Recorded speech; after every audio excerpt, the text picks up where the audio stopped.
आणि नमणं काय असतं आणि नमण्यासाठी कोणता धर्म जो आहे कुशल धर्म लागत असतो जो मनुष्याला नमन करायला लावतो हे लक्षात घ्या. तो कुशल धर्म जो आहे तो आहे श्रद्धा. मनामध्ये श्रद्धा असणं फार गरजेची आहे. श्रद्धेनं नमता येतं मनुष्याला. आणि कुणासमोर नमायचं आहे तर बुद्धासमोर नमायचं आहे, धम्मासमोर नमायचं आहे, संघासमोर नमायचं आहे. बेसिकली जे आहे ते नमन करत असताना बऱ्याच गोष्टी मी काल सांगितल्या की कुणी भीतीनं नमन करतं, कुणी कुलाचार आहे, कुणी आचार्यांना वंदन करण्यासाठी नमन करतं. तसे वेगवेगळे कारणं असतात. भय असतं कुणाला, त्या अनुषंगानं नमन करतो. लाभ आहे त्या अनुषंगानं नमन करतो. तर नमन करण्यामागं वेगवेगळ्या भूमिका मनुष्याच्या आहेत. श्रद्धेनं सुद्धा नमन करत असतो, परंतु जो बौद्ध मनुष्य आहे जो नमन करतो तो श्रद्धेनं जे नमन करतो बौद्ध मनुष्य तो बुद्धाला, धम्माला आणि संघाला नमन करत असतो. हे त्याच्या मागचे जे आहे ते हे असतं. परंतु आपण पाहतो बरेच असे जे आहे ते लोक जे स्वतःला बौद्ध म्हणतात, परंतु त्यांचं नमन अजूनही बुद्धापर्यंत झालेलं नसतं किंवा बुद्धाकडे झालेलं नसतं. हे लक्षात घ्या. तर त्याच्या मागची भूमिका कोणती आहे? त्याच्या मागची भूमिका जे का आपण काल बघितले की भय असतं, लाभ आहे, ठीक आहे, या अनुषंगानं तो नमन करतो. परंतु बुद्धाला नमन करत असताना न भय आहे न लाभ आहे. लाभाची भावना असताना भयाची भावना आहे. बुद्धाला जेव्हा मनुष्य नमन करतो तेव्हा तो अशा सर्वोच्च पदामध्ये आसीन झालेल्या व्यक्तीला नमन करतो जो सर्व विकारातून, सर्व तृष्णेतून, सर्व प्रकारच्या जे आहे ते अज्ञानातून दूर गेलेला आहे, ज्याने आपल्या मनातल्या सर्व तृष्णा नष्ट केलेल्या आहेत, भग्न केलेले आहेत. अशा व्यक्तीला तो नमन करत असतो. म्हणून इथे म्हणतो की नमो तस्स भगवतो हा शब्द आहे. तर भगवतोचा अर्थ होतो की भग, ज्याने भग्न केलेत. काय भग्न केलेले आहेत? आपल्या तृष्णा भग्न केल्यात. तर भग्ग रागो भग्ग दोषो भग्ग मोहो इति भगवा. भगवा कोण आहे? ज्यांनी राग भग्न केलेला आहे, द्वेष भग्न केलेला आहे, मोह भग्न केलेला आहे. या ठिकाणी राग म्हणजे आसक्ती आहे, हे लक्षात घ्या. तर ज्याने आसक्ती नष्ट केली म्हणजे लोभ नष्ट केला, द्वेष नष्ट केला, मोह नष्ट केला, तो भगवा. का नष्ट केला? हे फार महत्त्वाचं कारण आहे की त्यांनी म्हणजे भगवान बुद्धांनी आपल्या मनातला म्हणजे कुठला राग द्वेष नष्ट केलेला आहे? आपल्या मनातला, दुसऱ्याच्या मनातला नाही, हे लक्षात घ्या. पहिले त्यांनी आपल्या मनातला राग द्वेष मोह नष्ट केलेला आहे आणि ते बुद्ध झालेले आहेत, हे लक्षात घ्या. का नष्ट केलेले आहेत राग द्वेष मोह? कारण हे 3 जे अकुशल धर्म आहेत हे दुःखाचे कारण आहेत. लोभामुळे दुःख येतं, द्वेषामुळे दुःख येतं, मोहामुळे दुःख येतं. आणि त्याच्यामुळे जे आहे बुद्धांनी जेव्हा जाणलं ही गोष्ट की लोभामुळे दुःख येतं, द्वेषामुळे दुःख येतं, मोहामुळे दुःख येतं, तर मग हे दुःख ठेवायचं नाही आहे मनामध्ये. कारण ते दुःख नष्ट करण्याच्या मागे लागलेले होते. त्यांनी जे काही घर सोडलेलंही होतं बोधिसत्व सिद्धार्थांनी, तेव्हा घर सोडण्यामागची भूमिका त्यांची सुद्धा हीच होती की दुःख नष्ट झालं. हे दुःख का आहे मनामध्ये? एवढं दुःख काय? आणि हे दुःख कसं नष्ट होईल? ह्या 2 गोष्टी प्रमुख होत्या त्यांच्यासमोर. दुःख आहे आणि दुःखाला नष्ट करायचं. हा सरळ स्वाभाविक प्रश्न आहे, प्रत्येक व्यक्तीच्या मनात उत्पन्न होणार आहे, हे लक्षात घ्या. प्रत्येक मनुष्य दुःखाला अनुभवतो. प्रत्येकाला माहीत आहे की दुःख आहे म्हणून. असा एकही मनुष्य नाही आहे धरातलावरती की त्याला दुःख नाही आहे आणि तो दुःखाचा अनुभव करत नाही आहे. परंतु तो दुःख नष्ट करण्याच्या मागं हात धुवून लागत नाही, हे लक्षात घ्या. त्याला असं वाटतं की दुःख हे आहे जन्माला आलेला आहे तर दुःख आहेच, आणि दुःख भोगता भोगताच मरायचंही आहे असं त्याला वाटते. त्यामुळे जे आहे ते त्याला असं वाटतं की तो उपायाच्या मागं लागत नाही, तो उपायाच्या मागे जे आहे ते पाठलाग करत नाही, उपायाचा पाठलाग करत नाही. त्याला असं वाटतं की काय कारण जे आहे तर आहे, आता काय करणार आहे, ठेविले अनंती तैसेची राहावे असं असते ना. ठेविले अनंती तैसेची राहावे, घेऊन जा ना, ठेविले अनंती तैसेची राहावे. तर मग आता आहे दुःख तर काय करणार आहे, तर मग तो दुःखामध्येच राहतो.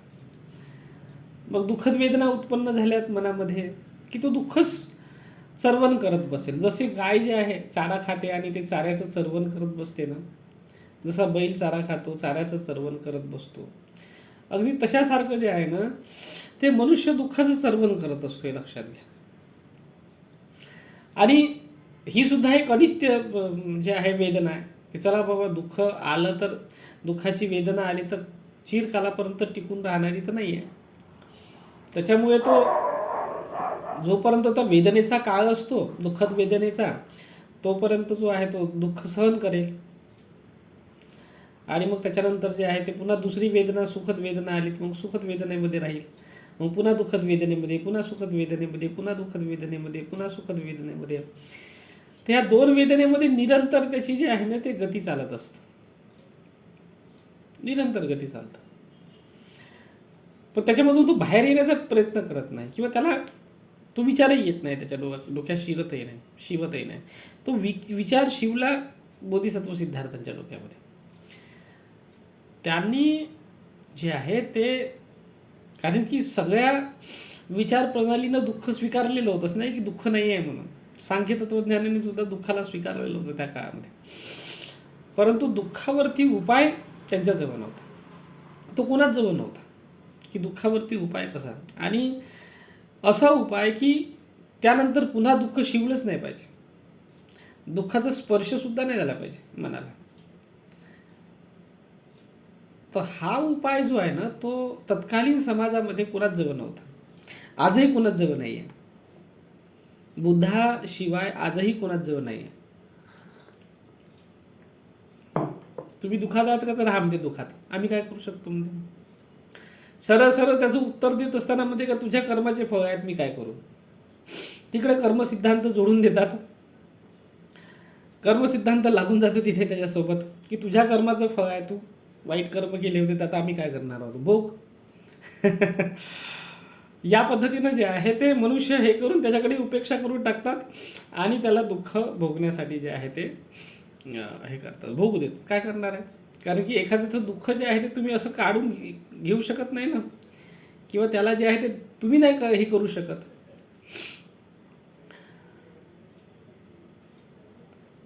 हा प्रश्न जो आहे ना बोधिसत्व सिद्धार्थांच्या मनामध्ये सुद्धा उत्पन्न झालेला होता की दुःख आहे तर दुःखावरती उपाय शोधला पाहिजे. दुःखावरती उपाय शोधण्यासाठी जे आहे ना ते एवढी धडपड केलेली आहे. तर तत्कालीन व्यवस्थेमध्ये जेवढे जेवढे स्कूल्स होते हे लक्षात घ्या, जेवढ्या जेवढ्या शाळा होत्या, आता जसं आपण मनाची धम्मशाळा सुरू केलेली आहे, त्या काळामध्ये अनेक प्रकारच्या शाळा होत्या, वेगवेगळे स्कूल्स होते, आणि त्या वेगवेगळ्या स्कूल्समध्ये आपापले मतं ते मांडायचे आणि त्या पद्धतीनं जे आहे ते मांडणी करायचे. मग उपाय कोणाजवळ नव्हता. बुद्धांनी सर्व उपाय करून पाहिले, जे जे त्यांनी उपाय सांगितलेले होते तत्कालीन समाज व्यवस्थेमध्ये विविध स्कूलमध्ये जे जे उपाय सांगितलेले होते ते सगळे करून पाहिलेले होते, परंतु ते पूर्ण सुखाकडे, पूर्ण शांतीकडे नेणारे नव्हते, पूर्ण प्रकाशाकडे नेणारे नव्हते, हे लक्षात घ्या. अधुरे होते, अर्धवट होते, अर्धे हरकुंड होते, लक्षात घ्या. आणि त्याच्यामुळे जे आहे ते बुद्धांनी बोधिसत्व सिद्धार्थ असताना आपला जीव पणाला लावला, हे लक्षात घ्या. उपाय शोधण्यासाठी जीव पणाला लावला आणि तत्कालीन समाजामध्ये असलेल्या मार्गाचं अनुसरण करून त्यांनी आपलं जीव धोक्यामध्ये टाकला. इतक्या आत्यंतिक टोकाला बोधिसत्व सिद्धार्थ जाऊन पोहोचलेले होते.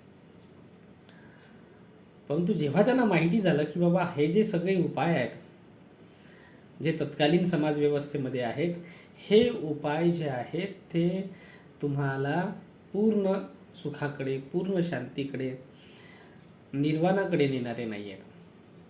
हे जेव्हा भगवान गौतम बुद्धाला समजलं तेव्हा बुद्धाने जे आहे ते आपल्या मनामध्ये झाकून पाहणं उचित समजलं. कारण दुःख आपल्या मनामध्ये आहे, उगम दुःखाचा आपल्या मनामध्ये होऊन राहिलेला आहे, तर त्याचा उपाय सुद्धा आपल्या मनामध्येच असायला पाहिजे. हे लक्षात घ्या. हे त्यांना जे आहे ना तिथे समजलं. ती दृष्टी आहे त्यांचीवाली. ती दृष्टी जी आहे ना त्या दृष्टीनं, एका दृष्टीनं जे आहे, म्हणून ते स्वतःमध्ये मग झाकून पाहायला लागलेत. नाहीतर तोपर्यंत दुसऱ्यांनी सांगितलेल्या मार्गालाच स्वतः अनुभव करत होते. कोणी सांगितलं की प्राणायाम करा तर प्राणायाम करायला लागलेत. कोणी सांगितलं का श्वास रोखून धरा, कुंभक करा तर कुंभक करायला लागलेत. कुणी जे आहे ते सांगितलं की तप करा तर तप करायला लागले. तर दुसऱ्यांनी सांगितलेल्या मार्गाचं जे आहे ना 6 वर्ष भगवान गौतम बुद्धांनी अनुसरण केलं. दॅट इज व्हॉट द अनुसरण. याला म्हणतात अनुसरण करणे. म्हणजे दुसऱ्यांनी सांगितलेलं आहे तसंच करून पाहणे, त्याला म्हणतात अनुसरण करणे. तर बुद्धांनी अनुसरण केलं त्या मार्गांचं आणि पूर्ण निष्ठेने, पूर्ण ताकदीने, पूर्ण बळाने जे आहे त्यांनी त्याचं अनुकरण केलं. आपण सुद्धा करतो. बऱ्याच कोणी सांगितलेले मार्ग जे आहे ते करून पाहतो. कोणी सांगितलं की बाबा हे कर ते कर तर ते करून पाहतो. कोणी सांगितलं ते कर ते करून पाहतो. पण पूर्ण समाधान होत नाही. कारण पूर्ण समाधान तेव्हा होईल जेव्हा आपण आपल्या स्वतःमध्ये डुकवून पाहू, जेव्हा आपण आपल्या स्वतःचं निरीक्षण करू, जेव्हा आपण आपल्या स्वतःचं परीक्षण करू आणि दुःखाच्या मुळापर्यंत जाऊ. जिथून दुःख उत्पन्न झालेलं आहे ना त्याच्या मुळापर्यंत जाऊ. हे लक्षात घ्या. एखाद्या झाडाचं जे आहे ते आपल्याला जे आहे, एखादं झाड जे आहे ते तुम्हाला खूप सदा हरित दिसून राहिलेलं आहे किंवा काही दिसून राहिलेलं आहे, त्याला चांगले गोड फळं लागून राहिलेले आहे, तर त्याचं जे आहे ते कारण काय असतं? त्याच्या मुळामध्ये असतं ना, त्याच्या बीजामध्ये असतं ना. हे लक्षात घ्या. आणि त्या बीजातून उत्पन्न झालेल्या त्या झाडामध्ये असतं. तर तुम्हाला त्याची मुळं शोधावी लागतील ना. मुळं आहे जमिनीमध्ये रुतलेले, ते अवशोषण करतात आणि त्याच्यामुळे वरतं तुम्हाला जे आहे ते हिरवं कंच झाड दिसून राहिलेलं आहे. हिरवं कंच झाड जे आहे ना ते खालच्या मुळांमुळे आहे. तो हिरवं कंच होण्यासाठी जे जमिनीतून जे पदार्थ लागतात, त्याला जे पोषण तत्व लागतात ना, ते पोषण तत्व तो जमिनीतून खेचून घेतो, शोषून घेतो आणि ते झाडापर्यंत, प्रत्येक पानापर्यंत, फांद्यापर्यंत, फुलापर्यंत, फळापर्यंत पोहोचवतो. हे लक्षात घ्या.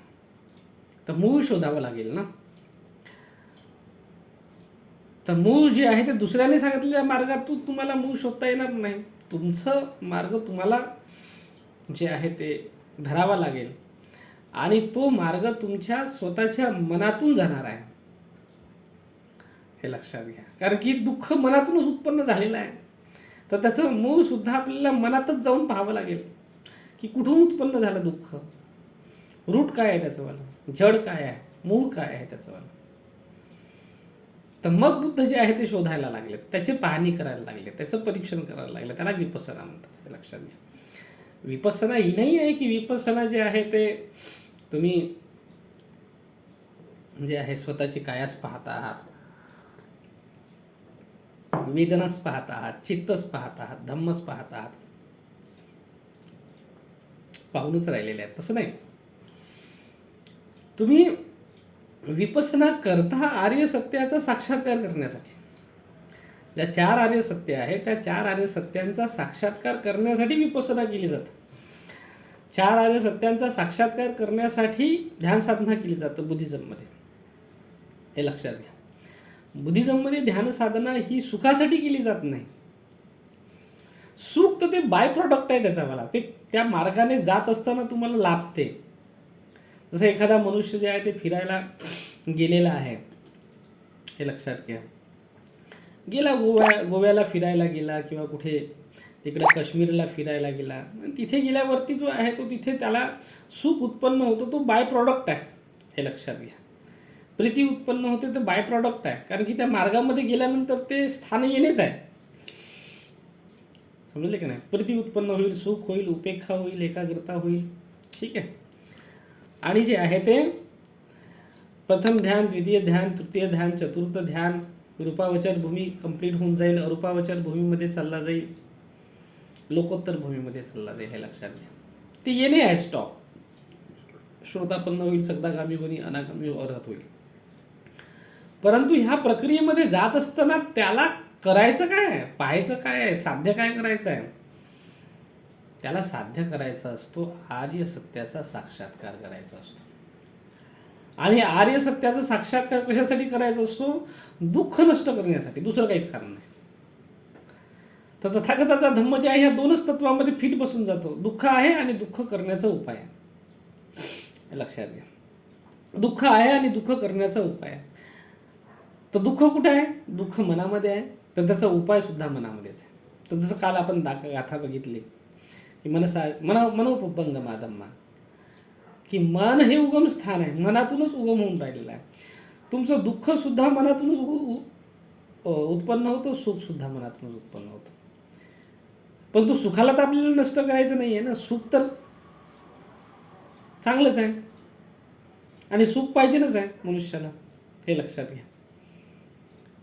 नष्ट करायचं आहे दुःख,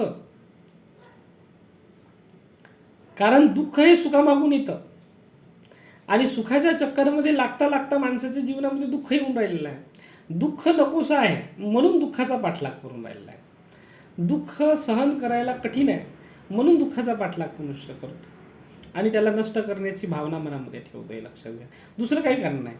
दुःख जर सहन करण्यासाठी कठीण नसतं तर माणसानं जे आहे ते दुःखाला नष्ट करण्याचा कधीही विचार केला नसता, हे लक्षात घ्या. परंतु दुःख उत्पन्न होतं आणि दुःख कुठं उत्पन्न होऊन राहिलेलं आहे? मनामध्ये उत्पन्न होऊन राहिलेलं आहे. तर त्याला नष्ट करण्याचं माध्यम सुद्धा मनच आहे. मनातूनच उत्पन्न होतं आणि मनातूनच तुम्हाला त्याला नष्ट करावं लागतं. हे तत्व समजणं अत्यंत गरजेचं आहे. हे तत्व ज्याला समजलं तो कुठल्याही बाबाच्या, बुबाच्या, देवाच्या, ठीक आहे, महाराजाच्या मागं लागत नाही. तो कुठल्याही जे आहे ते तिराहित शक्तीच्या मागं लागत नाही, तिराहित व्यक्तीच्या मागं लागत नाही, लक्षात घ्या. तो स्वतःच्याच मागं लागतो, कारण की त्याला माहीत आहे की दुःखाचा उगम माझ्या मनातून झालेला आहे आणि दुःखाला नष्ट सुद्धा करणार मी माझ्या मनातूनच. तर इथे जे आहे तो पुद्गल होऊन जातो, हे लक्षात घ्या. तिथे तो हा जो आहे ना या ठिकाणी तो स्वकेंद्रित होऊन जातो, हे लक्षात घ्या. आतापर्यंत आपली नजर जी आहे ते दुसऱ्या बाहेर आहे आणि म्हणून नमोतस्स मनुष्याचं कुठे होते? बाहेर होऊन राहिलेलं आहे नमोतस्स. कोणी इकडे वित्तूबाबाकडे जातील तर कोणी जे आहे ते त्या बुवा फरीदकडे चालले जातील, तर कोणी जे आहे ते ताजुद्दीन बाबाकडे चालले जातील, तर कोणी जे आहे ते अनेक प्रकारच्या देवी देवतांकडे चालले जातील. तिकडे नमोतस्स त्याचं सुरू होऊन जाईल. समजले की नाही? का? कारण त्याची ही धारणा आहे की दुःख माझ्या जीवनामध्ये जे आलेलं आहे ना, हे दुःख नष्ट कोण करू शकतो? ती दैवी शक्ती करू शकते, देव करू शकतो किंवा देवाचे देवदूत करू शकतात किंवा देवाचे प्रेषित करू शकतात. ठीक आहे, कोणीतरी दुसरा करू शकेल असं मनुष्याला वाटतं आणि म्हणून माणसाचं नमोतस्स जे आहे ना तिकडे होऊन जातं. भगवतो अर्हतो सम्मा संबुद्धकडे नाही होत, हे लक्षात घ्या. भगवतो अर्हतो सम्मा संबुद्धो म्हणजे स्वतःकडं, हे लक्षात घ्या. त्याचा अर्थ जो आहे तो स्वतःकडे.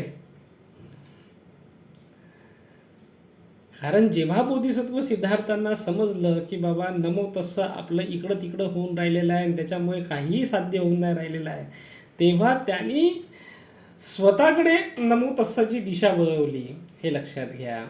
आणि त्यांनी जे आहे दुःखाचं मूळ शोधण्याच्या मागे लागलेत. दिसलं बोधिसत्व सिद्धार्थाला दुःखाचं मूळ तृष्णा दिसलं, हे लक्षात घ्या. कामतृष्णा, भवतृष्णा, विभवतृष्णा हे दिसलं. हे दिसलं, स्वतःच्या मागं लागले म्हणून, स्वतःच्या अंदर झाकून पाहिलं म्हणून त्यांना हे दिसलं की मीच, माझा जो आहे तो दुःखाला कारणीभूत मीच आहे आणि सुखालाही कारणीभूत मीच आहे, दुसरा कोणीच नाही. माझ्या दुःखाला मीच कारणीभूत आहे, कारण माझं मन तृष्णेमध्ये रुतलेलं आहे. कामतृष्णा आहे, भवतृष्णा आहे, विभवतृष्णा आहे, याच्यामध्ये माझं मन रुतलेलं आहे. आणि याला मला भग्न करावं लागेल, याला मला नष्ट करावं लागेल, याच्यातून माझं मन काढावं लागेल, हे लक्षात घ्या. जोपर्यंत मी या तृष्णेला नष्ट करत नाही माझ्या मनातून, तोपर्यंत माझं दुःख नष्ट होणार नाही. कारण तृष्णा दुःखाला जन्म घालून राहिलेली आहे, दुसरं कोणच कारण नाही. कोण दुःखाला जन्म घालून राहिलेला आहे? तुमचं मन जे आहे दुःखी कोण करून राहिले? तुमची तृष्णा करून राहिलेली आहे. तृष्णा आहे, तृष्णा आहे. तुम्हाला जगण्याची तृष्णा आहे, नाही जगण्याची तर मरण्याची तृष्णा आहे. समजले की नाही? प्रिय व्यक्तीचं आकर्षण आहे, त्याची तृष्णा आहे. अप्रिय व्यक्तीचा नको, अप्रिय व्यक्ती म्हणून त्याचा जो आहे तो तिरस्कार करतो तुम्ही, दूर जावा, याची तृष्णा आहे. ठीक आहे? प्रत्येक गोष्ट पाहिजे आहे तुम्हाला, त्याची तृष्णा आहे. आणि ती नाही भेटली तर त्याचं दुःख आहे. ती नाही भेटली तर त्याचं दुःख आहे. तर संसारामध्ये पहा तुम्हाला, ठीक आहे, संसारामध्ये पहा दुःखाचे कारण कोणते आहेत तर तुम्हाला दिसतील. तुमच्या मनामध्ये झाकून पहा, तुम्हाला दिसेल की तुम्ही दुःखी कशामुळे आहात. दुःखी याच्यामुळे आहेत कारण की तुमची इच्छा आहे आणि ती पूर्ण नाही होऊन राहिलेली आहे. कुठली ना कुठली इच्छा आहे. यंपी इच्छं न लभती तंपी दुःखम. ठीक आहे, असं बुद्ध म्हणतात धम्मचक्र प्रवर्तन सूत्रामध्ये. तिथे दुःखाची व्याख्या केलेली आहे की यंपी इच्छं न लभती तंपी दुःखम. तुमची इच्छा होऊन राहिली आणि तुमची इच्छा पूर्ण झालेली नाही आहे, किंवा जे प्रिय व्यक्ती आहे ते तुमच्यासोबत नाही आणि अप्रिय व्यक्ती जे आहे ते तुमच्यासोबत आहेत. ठीक आहे. पिये ही विपयोगो दुःखो, अपिये ही संपयोगो दुःखो. आणि याच्या मुळात काय आहे? याच्या मुळात आहे तृष्णा. कारण तुम्हाला जे आहे असं पाहिजे होतं, तसं तसं भेटून नाही राहिलेलं आहे. ठीक आहे, तृष्णा. बोधिसत्व सिद्धार्थाला जेव्हा ती तृष्णा दिसली तेव्हा बोधिसत्व सिद्धार्थाने त्या तृष्णेला खतम करून टाकलं. जसा एखादा माणूस आपल्या शेतामध्ये विचरण करतो, त्याला जिथं गवत दिसलं तर तो गवताला उपडून फेकून राहिलेला आहे. तशासारखं जे आहे ना, शेती जशी साफ करतो ना, तशासारखं भगवान गौतम बुद्धाने आपलं मन साफ केलं आणि साफ करायला लागलेत. जिथे जिथे जे आहे ते कचरा दिसला त्याला जाळणं सुरू केलं. जिथे जिथे तण दिसलं त्याला उपडायला लागलेत. तर 3 दोषांनी खेतानी दोष दोषं अयं पजा, 3 दोषांनी खेतानी लोभ दोषं अयं पजा, 3 दोषांनी खेतानी मोह दोषं अयं पजा. असं बुद्धाने म्हटलं की जसा शेतीतलं दोष गवत आहे, तृण आहे, तसं जे आहे लोभ द्वेष मोह हे माझ्या मनातला दोष आहे. जसं तण शेतीला खराब करते आणि पीक होऊ देत नाही, तसं जे आहे माझ्या मनातली तृष्णा मला खतम केलेलं आहे. आयुष्य अनेक जन्म खतम केलेले आहेत, हे लक्षात घ्या. आणि मग तिथे भगवान गौतम बुद्ध जे आहे आपल्या तृष्णेला भग्न करतात. भग्न केले म्हणून भगवतू झालेत. ठीक आहे, संपूर्ण तृष्णा. म्हणून आपण का त्या बुद्धाला जे आहे ते नमन करायचं आहे? बुद्धाला का नमन करतो आहे? नमो तस्स भगवतो अरहत. कारण त्यांनी आपल्या मनात जाऊन तृष्णेला खतम केलं. ही तृष्णा शत्रू आहे तुमचीवाली. ही जसं शत्रू माणसाला जे आहे ते भाले खुपसतो, तलवार वार करतो तलवारीने, हात कापतो, बोट कापतो, माना कापतो, गळे कापतो. समजले का नाही समजले? आपल्याला अनंत यातना देतो, पीडा देतो, कष्ट देतो. तशी तृष्णा जी आहे ते शत्रूसारखी तुम्हाला त्रास देत असते, यातना देतं, पीडा देतं. त्या तृष्णेला जे आहे, तृष्णेला शत्रू म्हटलेलं आहे, लक्षात घ्या. तुमची तृष्णा काय? शत्रू आहे तुमची. आणि या तृष्णेला भगवान गौतम बुद्धांनी प्रज्ञेच्या आरीनं कापलं. कसं कापलं? प्रज्ञेनं कापलं. प्रज्ञा हे शस्त्र आहे. प्रज्ञा जसं तुम्हाला जे आहे ते शेतीमध्ये जायचं आहे, निंदन खुरपण करायचं, तर तुमचा जो विया असतो, विया हे काय झालं? तुमची शस्त्र झालं. लाकूड कापायचं आहे. तुम्ही आरा मशीनमध्ये जाता आणि आरा मशीनमध्ये लाकूड कापता. तर आरा जे आहे, आरी जे आहे ते काय झालेले? आर काय आहे? त्याचं कापण्याचं हे आहे, साधन आहे. तसं प्रज्ञा हे आरी आहे. ठीक आहे. त्याला कापायचं आहे. तलवारीनं कापायचं आहे किंवा ज्यानं काही कापण्यासाठी धारदार वस्तू पाहिजे ना. तर प्रज्ञा ही धारदार वस्तू आहे आणि प्रज्ञेनं मनुष्य कापतो. प्रज्ञेनं तृष्णेला कापतो. तर ज्याने तृष्णेला कापलं, संपूर्ण तृष्णा ज्या त्यांच्या शत्रूसारख्या त्यांना जे आहे ते हरवत होत्या, पराजित करत होत्या, मारत होत्या, त्याला जे आहे ते भगवान गौतम बुद्धांनी काय केलं? पूर्णतः नामशेष करून टाकलं. म्हणून ते अरिहंत आहेत, अर्हतो. सगळ्या शत्रूचा नायनाट केला, बिमोड केला. सम्मा संबुद्ध आहे. सम्मा संबुद्ध म्हणजे सम्मा संबुद्धचा अर्थ होतो, सम्माचा अर्थ होतो जे आहे ते बुद्ध परंपरेशी विपरीत नाही. म्हणजे बुद्ध होण्याची हाच मार्ग आहे. कुणालाही बुद्ध व्हायचं आहे तर याच मार्गाने बुद्ध होऊ शकतात. ठीक आहे. तृष्णेला कापूनच बुद्ध होऊ शकते, दुसरा कुठलाही मार्ग नाही आहे बुद्ध होण्यासाठी. तुमच्या तृष्णा तुम्हाला कापाव्या लागतील. तुमच्या तृष्णा कापत कापत तुम्हाला अविद्येपर्यंत कापत जावं लागेल आणि अविद्या तुम्हाला कापावी लागेल. ठीक आहे. हाच मार्ग आहे, याच्या विपरीत मार्ग नाही. तर सम्यकचा अर्थ होतो अविपरीत, जो या मार्गाशी विपरीत नाही आहे, त्याला म्हणतात सम्मा. संबुद्ध म्हणजे स्वतःहून बुद्धाने जे आहे ते हे जाणलं, काही दुसऱ्याच्या प्रेरणेनं जाणलं नाही, दुसऱ्यानं सांगितलं म्हणून जाणलं नाही, दुसऱ्याने मार्ग दाखवला म्हणून जाणलं नाही, स्वतः जाणलं. आणि म्हणून ते सम्यक संबुद्ध आहेत. तर संबुद्धचा अर्थ होतो स्वतः जाणणारा, ज्यानं स्वतः जाणलं. बुद्धचा अर्थ होतो जाणणे, जाणणारा. ठीक आहे. जाणकार. माझी कोणाशी सोबत तरी चर्चा झालेली होती, त्याच्या संदर्भात मी म्हटलेलं होतं त्यांना की बुद्ध हे जे आहे ते व्यक्ती नाही. बुद्ध हे जे आहे ते व्यक्तिवाचक संज्ञा नाही आहे. बुद्ध जे आहे ते जाणण्याची अवस्था आहे, जाणण्याचं पद आहे. ठीक आहे. ज्याला आपण जाणकार म्हणतो एखादा. ठीक आहे. जाणकार, जाणलं त्यानं पूर्णतः, जाणण्याची प्रक्रिया आहे. ज्यांनी पूर्णतः जाणलं, तृष्णेचं संपूर्ण मूळ जाणलं, हे लक्षात घ्या. वरवर छाटलं नाही. कधी कधी काय होते की शेतामध्ये जे आहे, आता मी शेतीच्या याच्यासाठी उदाहरण देतो कारण की माझा शेतीचा चांगला संबंध होता. खटी असायच्या शेतामध्ये पहिले, अशा मोठ्या मोठ्या गवताच्या खटी असायच्या. खट म्हणजे असं गवत की ते तुम्ही कितीही कापा ना त्याला, तरी ते जे आहे ना ते पुन्हा उगवत राहत, असं असतं. आपल्यापैकी काही लोकांना माहिती असेल खट. ठीक आहे. त्याला खटी म्हणायच्यात गवतांच्या.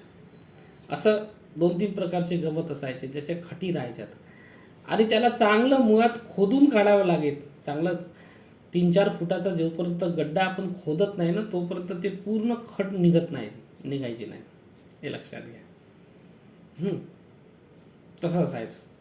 तर ते पूर्ण खणून काढायचेत. मुळं जोपर्यंत त्याचे पूर्ण खणून निघत नाही ना तोपर्यंत ते खट मुरायची नाही. आणि त्याची एक जरी मुळी जमिनीमध्ये राहिलीत ना तरी सुद्धा ते पुन्हा झाड तयार व्हायचं. आणि ते जे आहे आतले आत पुन्हा मुळ्या जे आहे ना ते पसरवायचेत. आणि ते पूर्ण शेताला जे आहे ना ते पसरत असायचं. त्याच्यामुळे जे आहे ना ते आधीचे जे कास्तकार लोक असायचे त्यावेळेस तर काही ट्रॅक्टर वेक्टर होते नाही, तर खटी खोदायला लागायचे चिकास पावडं वगैरे घेऊन. आणि पूर्ण चांगला गड्डा खोदून पूर्णतः जो आहे ना त्या काशा काढायचे. त्याला म्हणायचं काशा. त्याचे जे मूळ असायचे ना त्याला म्हणायचे काशा. आणि ते काढून टाकायचे. तेव्हा ते खट मुरायचे. तर बुद्ध जे आहे स्वतः त्यांनी पूर्ण मूळ जाळं जे आहे ना ते खोदून काढलं. बुडामध्ये गेले. समजते का नाही समजते? बुडामध्ये जातो तो बुद्ध, हे लक्षात घ्या. माझं स्वतःचं जे आहे ते फाइंडिंग अशी पद्धतीची आहे बुद्धांची. जो बुडात गेला तो बुद्ध. बुडात कशाच्या गेला? ज्याने बुडाला धरलं तो बुद्ध. बुडापासून जे आहे त्यांनी तृष्णेला जे आहे ते उपडून काढलं ते बुद्ध. त्याला बुद्ध म्हणतात, हे लक्षात घ्या. तर बुद्धाच्या संदर्भामध्ये खूप साऱ्या धारणा आहेत लोकांच्या, परंतु बुद्ध व्यक्ती तो जो आपल्या तृष्णेला मुळाजाळा सकट उपडून काढतो. का उपडून काढून राहिलेला आहे? दुःख नाहीसं करण्यासाठी, दुसरं काही कारण नाही. दुःख नाहीसं करण्यासाठी.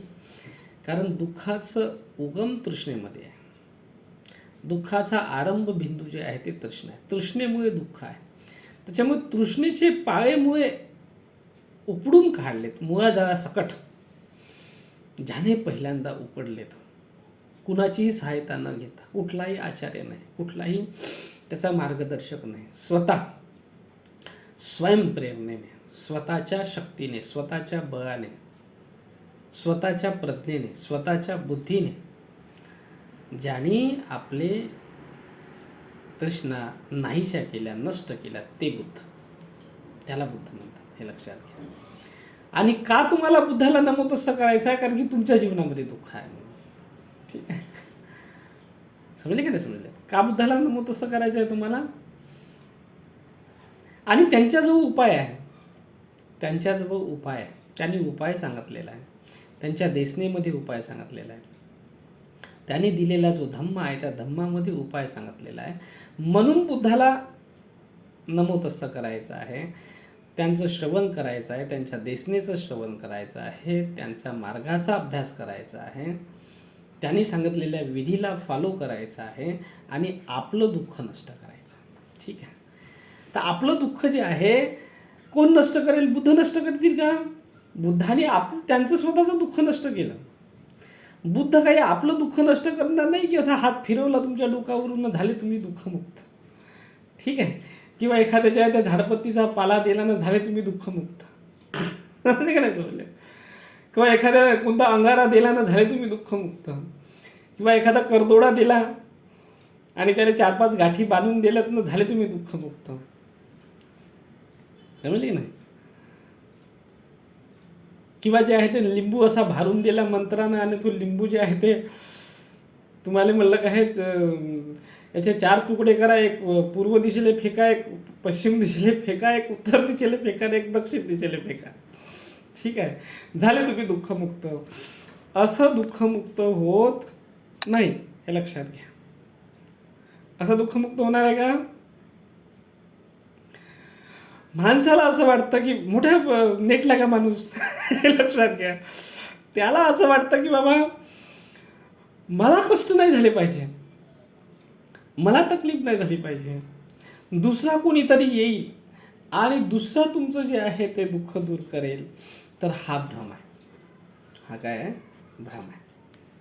या भ्रमामध्ये बोधिसत्व सिद्धार्थ खूप जन्म त्यांनी जे आहे ते घालवलेत. आणि जो शेवटचा जन्म होता त्यांचा वाला, त्या जन्मामध्ये सुद्धा त्यांनी दुसऱ्याचे मार्ग अनुसरून पाहिलेत. परंतु दुसऱ्याचा मार्ग अनुसरून पाहिल्यानंतर जे आहे ते त्या अनुसरण पाहता पाहताच थेट सरणावरती जाण्याची स्थिती आलेली होती त्यांच्याकडे. देह खतम झालेला होता, देहात प्राण उरलेला नव्हता. ठीक आहे, अंतिम घटका घरघर लागलेली होती त्या माणसाला, लक्षात घ्या. बरं झालं तिथून जे आहे त्यावेळेस सुजाता जात असेल त्यांच्या सहेलीसह, आणि त्या सुजाताला ते दिसलेत भगवान गौतम बुद्ध तिथे पडून असे खालमारी टाकून असे असतील. ठीक आहे, आणि मरण्याची अंतिम घटका असेल हे लक्षात घ्या. तर मरणाऱ्या माणसाला जर थोडासा जीव असला, प्राण असला, तर आपण त्याच्या तोंडामध्ये पाणी टाकतो ना, त्याच्यामध्ये जे आहे ते काही आपल्या जो खायला असलं ते देतो ना, तसं त्या सुजातेने जे आहे त्यांचं डोकं आपल्या मांडीवर घेतलं असेल कदाचित, आणि त्यांना जे आहे ते असं तिच्याजवळ खीर असेल त्यावेळेस, तर ते खिरेचे 2-4 चम्मच टाकले असतील तिच्या तोंडामध्ये, तर भगवान गौतम बुद्ध वाचले. त्या सुजाताचं जे आहे ते मोठं पुण्यकर्म आहे की त्यांनी भगवान गौतम बुद्धाला जे आहे ते संजीवन दिलं. नाही तर मोठे जिद्दी माणूस होते बोधिसत्व सिद्धार्थ, इतके होते हे लक्षात घ्या. मला असं वाटतं, माझं स्वतःचं जे आहे ते विवेक असा म्हणतो, माझं स्वतःचं जे आहे ते मन असं म्हणतं की अशी परिस्थिती घडली असावी. ते काही नवस केलेला नव्हता सुजातानं. ठीक आहे, ते सगळी मला असं मिथ्या वाटतं ती गोष्ट. कारण ज्याचं असं पाठीला पोट लावायचं तर बोट लावत होते तर पोट लागत होतं, आणि पोटाला बोट लावलं तर पाठ लागत होती, त्याचा कणा लागत होता. तर तुम्ही विचार करा ना, हाडाचा सांगाडा झालेला, तर विचार करा तो मनुष्य जे आहे नीट उभा तरी राहू शकेल का? शेवटच्या घटका मोजत असतील हे लक्षात घ्या. तर मग तेव्हा त्यांनी जाणलं, म्हणजे जोपर्यंत माणूस शेवटच्या ICU मध्ये जात नाही तोपर्यंत त्याला समजत नाही ना. असं होते ना, नाही का? दारू पिणाऱ्या माणसाला किती म्हणलं का बाबा तू दारू पिऊ नकोस, म्हणते मरायचंच आहे ना, म्हणते काय करायचं आहे म्हणते, नाही का? पण जेव्हा मृत्यू येते त्याच्याजवळ आणि तो ICU मध्ये चालला जाते, तेव्हा त्याला समजते का नाही पिलो असतो तर बरं झालं असतं. ठीक आहे, खतम, त्याच्या जे आहे ते किडन्या खतम, जे आहे ते लिव्हर खतम, सारं बॉडी खतम होऊन जाते. बरोबर आहे की नाही? तेव्हा जे आहे ते त्याला जाग येते, पण तेव्हा जाग येऊन काय फायदा? कारण शरीर तर खतम झालेलं आहे. तेव्हा जाग येऊन जे आहे त्याला काही फायदा नाही. आता त्याचं शरीरच नाही आहे, तर त्याला जे आहे ते आपल्या जे आहे ते चुकीच्या मार्गाचं त्याला भानच नाही होऊ शकत ना. तिथं वेळ नाही ना. आता भगवान गौतम बुद्ध बोधिसत्व सिद्धार्थाचं वेळ होती हे लक्षात घ्या, उपासमार झालेली होती. ठीक आहे, अवयव जे आहे त्याच्यावाले पुन्हा शक्ती संपन्न होऊ शकत होते, कारण की अवयव खराब नव्हते झाले, लक्षात घ्या. त्याच्यामुळे जे आहे त्यांच्याजवळ आयुष्य होतं, शरीर जे आहे ते पुन्हा तंदुरुस्त होऊ शकत होतं हे लक्षात घ्या. म्हणून जे आहे त्यांना जाग आली, तेव्हा अक्कल आली. प्रज्ञाचा अर्थ मी जे आहे ना अक्कल करतो. अक्कल केव्हा आली? तेव्हा आली जेव्हा शेवटच्या जे आहे ते क्षणापर्यंत येऊन पोचले, मृत्यूच्या अंतिम स्थानापर्यंत, सरणावरती सरण स्थान आलं त्यांचं, मला हे लक्षात घ्या. तेव्हा जाग आली. समजले का नाही? समजले तर तेव्हा जाग आली. आणि म्हटलं का रे बाबा, हे जे भयाड लोकांचे मार्ग जे आहेत, बैताड बेलण्याचे मार्ग, हे आपण काही स्वीकारायचे नाहीत. समजले का नाही? हे आपण स्वीकारायचे नाहीत. हे विचित्र मार्ग आहेत, हे तर थेट मृत्यूकडे नेणारे मार्ग आहेत. तर लोक जे आहे ते जातात, गाड्या करू जातात. ठीक आहे, आणि गाड्या करू जाऊन जे आहे ते तिकडे आंघोळ करतात तर तिथेच मरतात, हे लक्षात घ्या.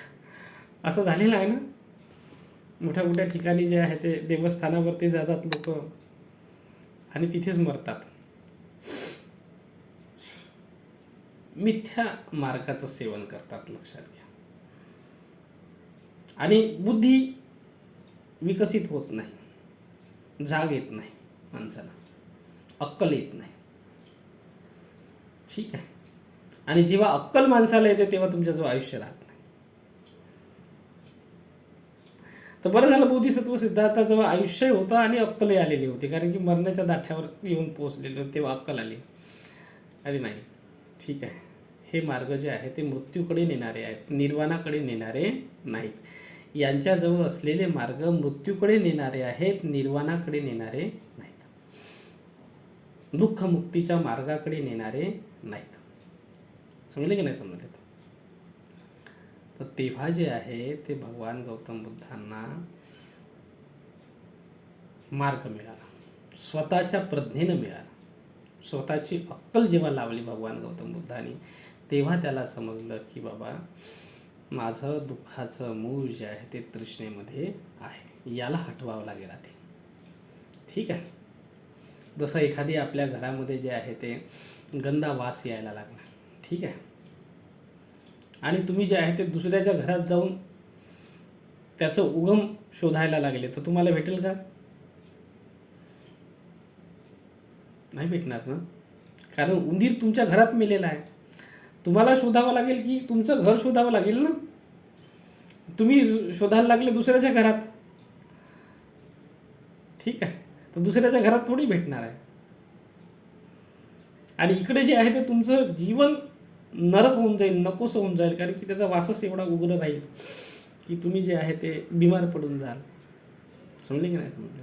आपलं घर शोधावं लागेल, कारण वासाचं उगमस्थान, दुर्गंधीचं उगमस्थान तुमच्या घरामध्ये. तर बुद्धाने जे आहे ते जेव्हा हे जाणलं की माझ्या दुःखाचं उगमस्थान माझ्या स्वतःच्या मनामध्ये आहे, दुसऱ्याच्या ठिकाणी नाही आहे, दुसऱ्या ठिकाणी नाही. माझं दुःख दुसऱ्याच्या ठिकाणी जाऊन दूर होणार नाही आहे. मला माझ्या स्वतःमध्येच जे आहे ते डोकावं लागेल. आणि जी जी तृष्णा मी धरून ठेवलेली आहे, ज्याच्यामुळे माझं दुःख, मला ती तृष्णा उत्पन्न होऊन, ती तृष्णा जे आहे ते दुःख उत्पन्न करून, कारण की तृष्णा विचाराचं रूप धारण करते, लक्षात घ्या. चिंतन करायला लावतं, ठीक आहे. तृष्णेमुळे चिंतन आहे, तृष्णेमुळे तुमचं जे आहे ते हे आहे, त्याला धरून ठेवलेलं आहे तुम्ही. लोभ आहे, दुःख देणाऱ्या विचारांना तुम्ही धरून ठेवलेला आहे, त्या चिंतनाला तुम्ही धरून ठेवलेला आहे, म्हणून दुःख आहे. जसं हातामध्ये काटा धरून ठेवला तशासारखं धरून ठेवलेलं आहे, म्हणून दुःख आहे. तुम्ही सोडलं नाही त्याला. सोडलं का नाही? कारण की लोभ आहे. अजूनही सोडलं असतं तर तुम्ही मुक्त झाले असतं, पण सोडलंच नाही ना तुम्ही. सोडूनच राहिलेले आहेत, अजून जीवट झालेले आहेत, अजून तो उपादान झालेला आहे, घट्ट पकडून राहिलं समाधीरानं की घट्ट पकडून ठेवलेलं होतं हातामध्ये, तशासारखं तुम्ही घट्ट पकडून ठेवलेलं आहे. तृष्णेमुळे पकड आहे. तर तन्हापच्चया उपादान असं म्हटलं आहे, तृष्णेमुळे पकड आहे. समजले की नाही समजले? तृष्णेमुळे पकड आहे, सोडतच नाही. तर तुम्ही सोडालच नाही त्याला, तर दुःख नष्ट कसं होणार आहे? दुसऱ्याच्या ठाई गेल्यानंतर थोडी दुःख नष्ट होणार आहे.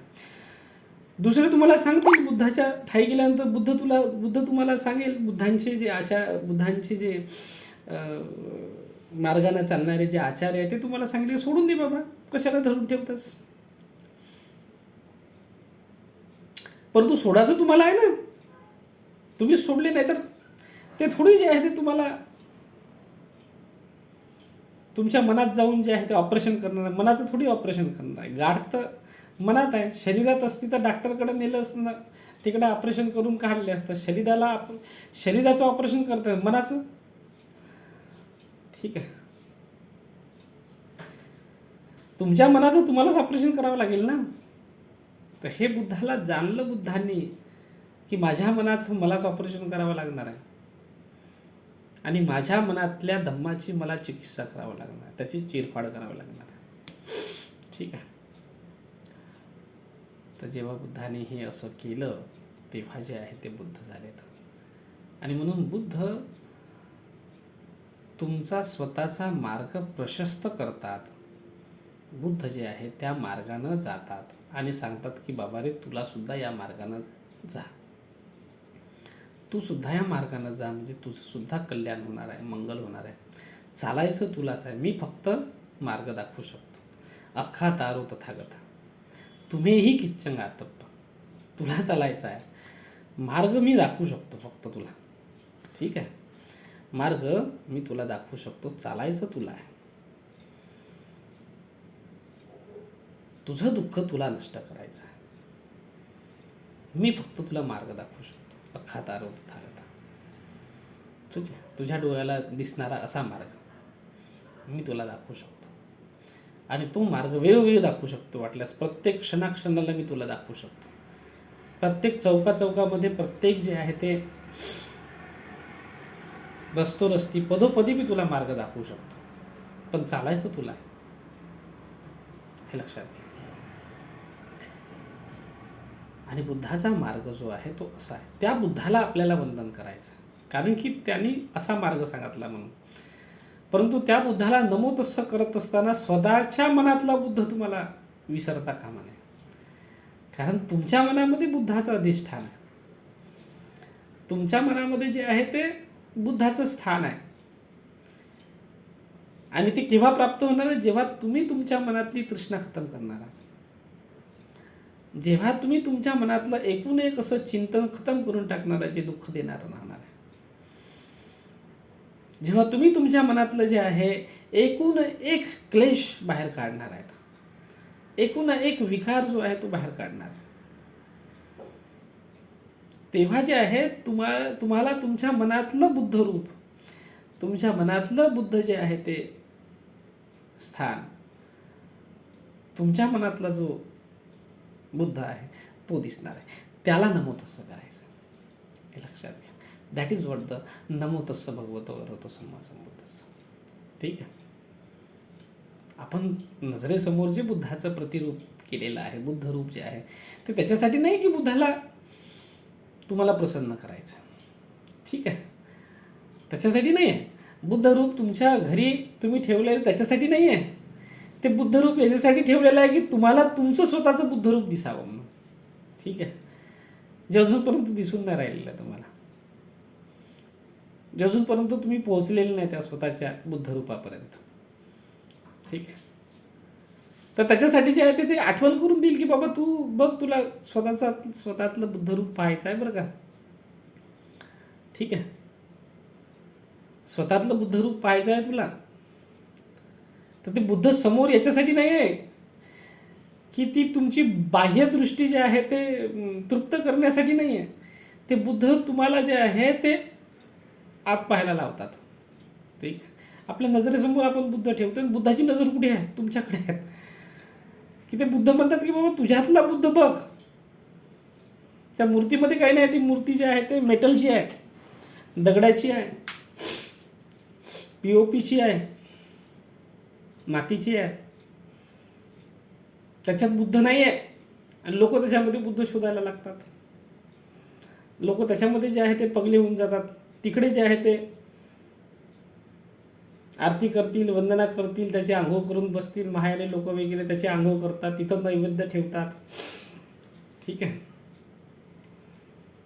ते तर मेटल आहे. तुम्ही पगले बनून राहिलेले आहेत अक्षरशः, की तुम्ही जे आहे ते तिकडे जाऊन हे करून राहिलेले आहेत. अरे ते त्याच्यासाठी आहे की तुम्ही स्वतःतलं बुद्ध रूप पाहावं म्हणून. ते सोडून देऊन राहिलेले आहेत. विसरले तुम्ही स्वतःला, आणि तुमची नजर तिकडे त्या बुद्धाकडे लागलेली आहे.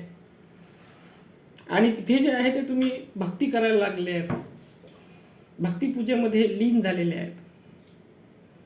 ठीक आहे, हे भक्तिपूजा वगैरे मायान संप्रदायामधूनच सुरू झालेली आहे, लक्षात घ्या. कोणी हिंदू धर्माने किंवा ब्राह्मण धर्माने भक्तिपूजा सुरू नाही केलेली आहे. मायान धर्माने भक्तिपूजा सुरू केलेली आहे, लक्षात घ्या. देव देवता आहेत तमाम लोक जे आहेत ना ते महायानी परंपरेतून उत्पन्न झालेले आहेत. आणि आपण जे आहे ते तिकडे नमो तस्स आपलं कुठे आहे? तिकडे समोर समोर नमो तस्स. आपल्या स्वतःतलं नमो तस्स आपलं इकडं वळूनच नाही राहिलेलं आहे स्वतःकडे नमो तस्स. ठीक आहे, लोक एवढे हुशार आहेत की नमो तस्स जसं होईल तसं म्हणते सारखं जे आहे ते हे केलेलं आहे. ठीक आहे, काही नाही. आपल्या स्वतःतलं बुद्ध रूप प्रत्येकाच्या मनामध्ये बुद्ध रूप आहे, बाहेर नाही, बाहेर नाही. आणि ते कुशल धम्माच्या रूपामध्ये विद्यमान आहे, अनित्य दुःख अनंतच्या रूपामध्ये विद्यमान आहे. समजले का नाही समजले? बुद्धरूप विद्यमान आहे, आपल्या प्रत्येकामध्ये बुद्धरूप आहे. त्या वखलीला उपदेश करत असताना बुद्धांनी हेच सांगितलं बरं, की वखली तू काय, कोणत्या मार्गी लागून राहिलेला आहे, कुठे जाऊन राहिलेला आहे, काय करत आहेस. हे माझं रूप पाहून जे आहे ते तुला काय शांती मिळणार आहे. आणि माझ्याच रूपामध्ये जर तू शांती बघत असेल तर तू कधीही निर्वाणाला प्राप्त होऊ शकणार नाही. तुझ्या जीवनातलं दुःख कधीही नष्ट होऊ शकत नाही. अंतिम घटक्यापर्यंत आला तरी त्याला जाग आलेली नव्हती, लक्षात घ्या. तो कणत होता, तो दुखत होता, त्याचं मन दुखत होतं, कणत होतं की मला बुद्धाला पाहता नाही येऊन राहिलेलं आहे. तसं तुम्ही कणत आहे, लक्षात घ्या. तसं तुम्ही दुःखामध्ये राहता की माझं पोरगं मला दिसून नाही राहिलेलं आहे, माझं लेकरू मला दिसून नाही राहिलेलं आहे, माझा भाऊ मला दिसून नाही राहिलेला आहे, माझा पिता मला दिसून नाही राहिलेला आहे, माझी माय मला दिसून नाही राहिलेली आहे. ठीक आहे, गिल्ट फील करता तुम्ही, समजले का नाही समजले. तसं ते वखली करत होता, गिल्ट फील. तर तेव्हा मग ते भगवान गौतम बुद्धांनी त्याला मरताच्या शेवटच्या क्षणी उपदेश केला. लागला त्याला उपदेश त्याच्या मनाला पटकन.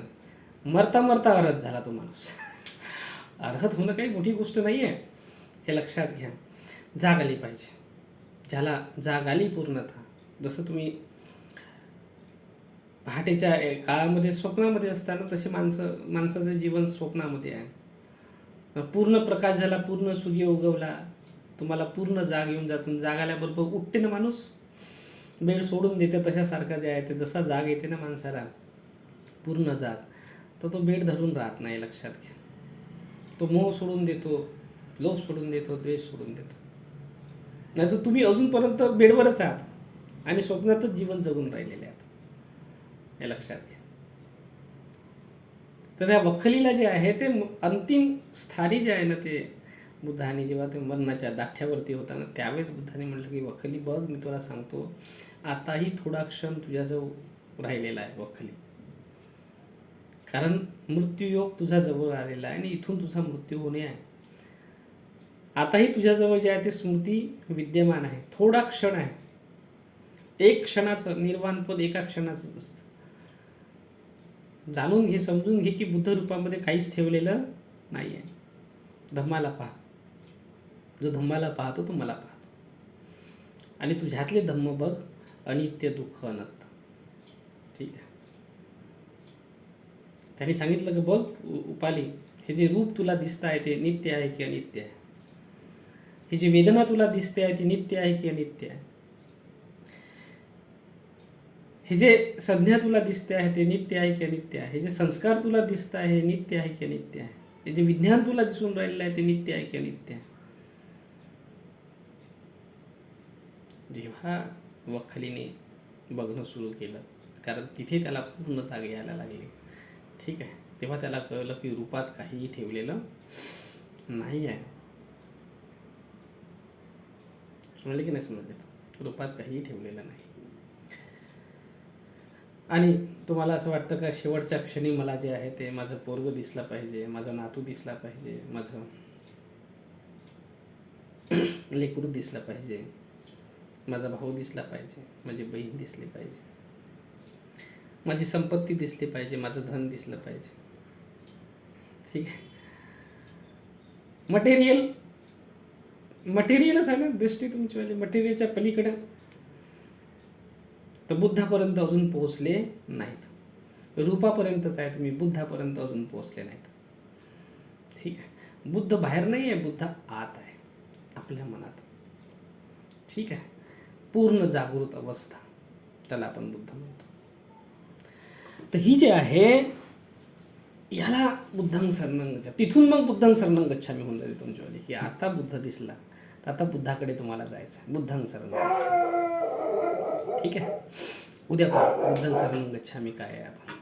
हे समजलं तुम्हाला? नमो तस्स भगवतो अरहतो सम्मा संबुद्धस्स.